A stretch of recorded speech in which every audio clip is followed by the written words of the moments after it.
हम आत्मनिर्भर बन सकते हैं।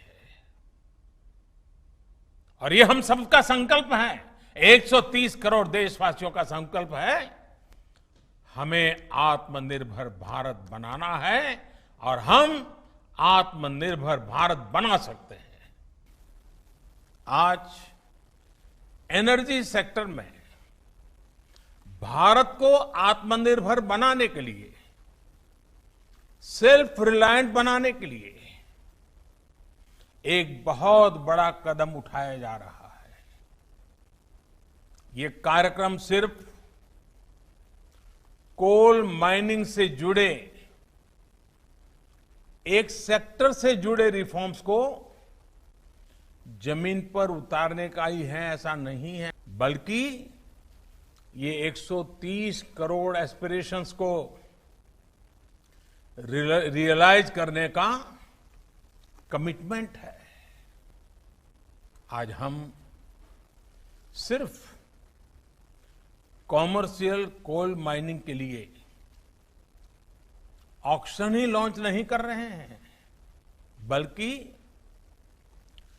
कोल सेक्टर को दशकों के लॉकडाउन से भी बाहर निकाल रहे हैं।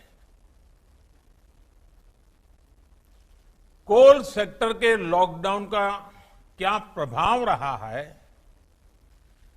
ये मुझसे भी ज्यादा आप सब लोग बेहतर तरीके से जानते हैं।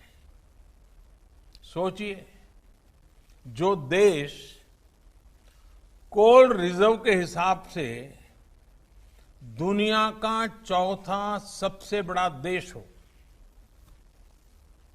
जो दुनिया का दूसरा सबसे बड़ा प्रोड्यूसर हो, वो देश कोल का एक्सपोर्ट नहीं कर रहा है, बल्कि हमारा देश दुनिया का दूसरा सबसे बड़ा कोल इंपोर्टर है, कोल आयात करता है। बड़ा सवाल ये है कि जब हम दुनिया के लार्जेस्ट प्रोड्यूसर हैं, एक प्रकार से लार्जेस्ट प्रोड्यूसर के जो मेन ग्रुप हैं, हम उसमें से एक हैं। अगर ये सच्चाई है तो हम लार्जेस्ट एक्सपोर्टर क्यों नहीं हो सकते? और ये हम सबको अपने आप को पूछना है। और यही सवाल मेरे आप सभी को और करोड़ों भारतीयों के मन में भी हमेशा उठता रहा है। साथियों, हमारे यहां दशकों से यही स्थिति चल रही थी। देश के कोल सेक्टर को कैप्टिव और नॉन कैप्टिव के जाल में उलझाकर रखा गया था। इसको कंपटीशन से बाहर रखा गया था। ट्रांसपेरेंसी की एक बहुत बड़ी समस्या बार बार सामने आई है। ईमानदारी से ऑक्शन को छोड़िए, कोयला खदानों के अलॉटमेंट में बड़े बड़े घोटालों की चर्चा हर किसी ने सुनी है, हर समय हुई है, हर कोने में हुई है। इस वजह से देश के कोल सेक्टर में इन्वेस्टमेंट भी कम होता था और उसकी एफिशिएंसी भी हमेशा सवालों के घेरे में रहती थी। कोयला निकलता किसी राज्य में था, जाता सैकड़ों किलोमीटर दूर किसी अन्य राज्य के पावर प्लांट के लिए होता था, जबकि वे राज्य के पावर प्लांट्स कोयले का इंतजार करे रह जाते थे। यानी काफी कुछ मिसमैनेज था, अस्त व्यस्त था। साथियों, साल 2014 के बाद स्थिति को बदलने के लिए एक के बाद एक कई कदम उठाए गए। जिस कोल लिंकेज की बात कोई सोच नहीं सकता था, वो हमने करके दिखाया। ऐसे कदमों के कारण कोल सेक्टर को मजबूती भी मिली। आज बड़े बड़े रिफॉर्म्स को एब्सॉर्ब करने की ताकत उसके अंदर आ रही है। अभी हाल में हमने वो रिफॉर्म्स किए जिसकी चर्चा दशकों से चल रही थी, आप लोग भी कर रहे थे, जो अपने आप को एक्सपर्ट कमेंटेटर मानते हैं, वे भी कर रहे थे। अब भारत ने कोल और माइनिंग के सेक्टर में कंपटीशन के लिए, कैपिटल के लिए, पार्टिसिपेशन और टेक्नोलॉजी के लिए पूरी तरह से खोलने का बहुत बड़ा फैसला लिया है। इसका भी ध्यान रखा गया है कि जो नए प्लेयर्स, प्राइवेट प्लेयर्स माइनिंग के क्षेत्र में आए, उन्हें फाइनेंस के कारण कोई दिक्कत ना हो, उसका भी ध्यान रखा गया है ताकि नए लोगों को प्रोत्साहन मिले। साथियों, कॉमर्शियल कोल माइनिंग के लिए आज जो ऑक्शन की शुरुआत हो रही है, वो हर स्टेक होल्डर्स के लिए विन विन सिचुएशन है। इंडस्ट्रीज को, आपको, अपने बिजनेस, अपने इन्वेस्टमेंट के लिए हम नए रिसोर्सेज मिलेंगे, नया मार्केट मिलेगा। इसके साथ ही राज्य सरकारों को बेहतर रेवेन्यू मिलेगा। देश की एक बड़ी आबादी को रोजगार मिलेगा। एक प्रकार से गरीबों की सेवा का काम कोयले से भी हो सकता है, इसका विश्वास पैदा होगा। यानी हर सेक्टर पर एक पॉजिटिव असर देखने को मिलेगा। और मैं जो फील कर रहा हूं, इसके कारण हमारे देश के गरीब इलाकों के और गरीब लोगों के सबसे ज्यादा आशीर्वाद हम सबको मिलने वाले हैं। साथियों, कोल रिफॉर्म्स करते समय इस बात का भी ध्यान रखा गया है कि एनवायरनमेंट की रक्षा का भारत का कमिटमेंट कहीं से भी कमजोर न पड़े।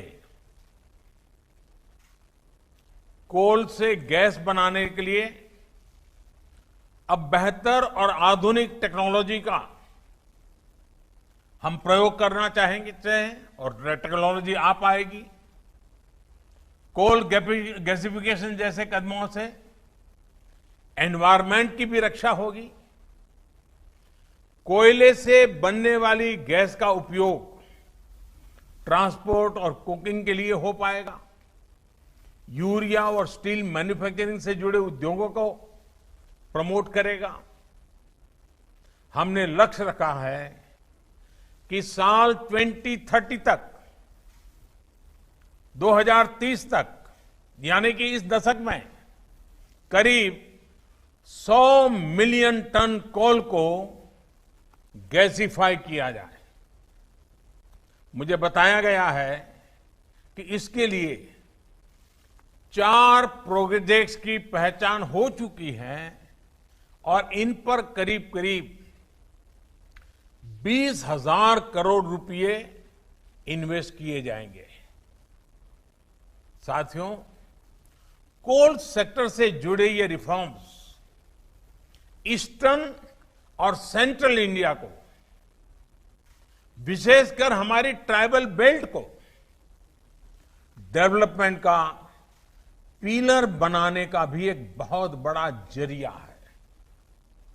हमारे यहां जहां कोयला है, जहां मिनरल्स है, देश का वो हिस्सा प्रोग्रेस और प्रॉस्पेरिटी के मामले में उस स्तर पर नहीं पहुंच पाया है।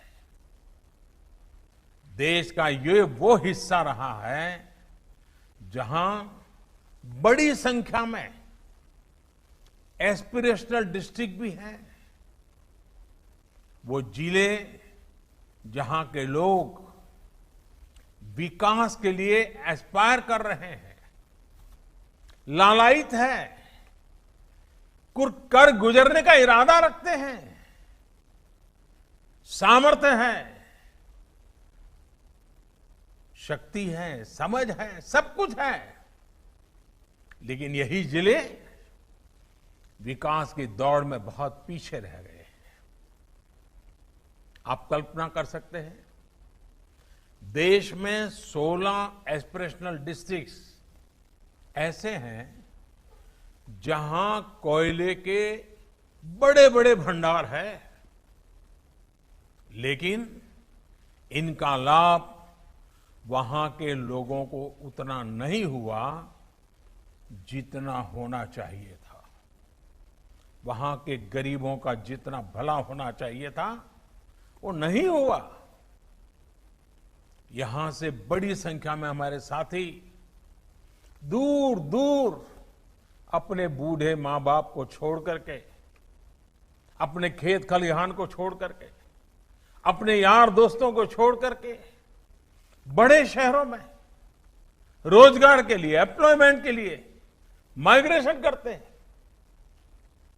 ऐसी अनेक समस्याओं को कम करने और पूर्वी भारत और मध्य भारत की एक बड़ी आबादी को उसके घर के पास ही बेहतर रोजगार के अवसर देने में कॉमर्शियल माइनिंग तरफ हम जो कदम उठा रहे हैं वे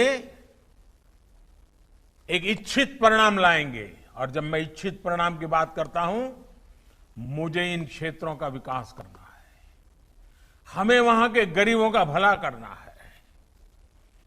हमें पहले उस इलाके को आत्मनिर्भर बनाना है, बना के हर परिवार को आत्मनिर्भर बनाना है, हर गरीब की जिंदगी में बदलाव लाना है। हम आत्मनिर्भर बन सकते हैं। आप याद करिए, सिर्फ कुछ सप्ताह पहले तक हम N95 मास्क, कोरोना की testing kit, personal protective equipment PPE, ventilator, अपनी जरूरत का ज्यादातर हिस्सा हम बाहर से मंगाते थे। अब भारत अपनी डिमांड को मेक इन इंडिया से पूरी कर रहा है। इतना ही नहीं, बहुत जल्द हम महत्वपूर्ण मेडिकल प्रोडक्ट्स के एक्सपोर्टर भी बनेंगे। आप अपना विश्वास, अपना हौसला बुलंद रखिए। हम सब मिलकर के ये सपने साकार कर सकते हैं। सेल्फ रिलायंट इंडिया की जो जर्नी 130 करोड़ भारतीयों ने शुरू की है, आप भी उसके भागीदार हैं। आप नेतृत्व करने के लिए आगे आइए।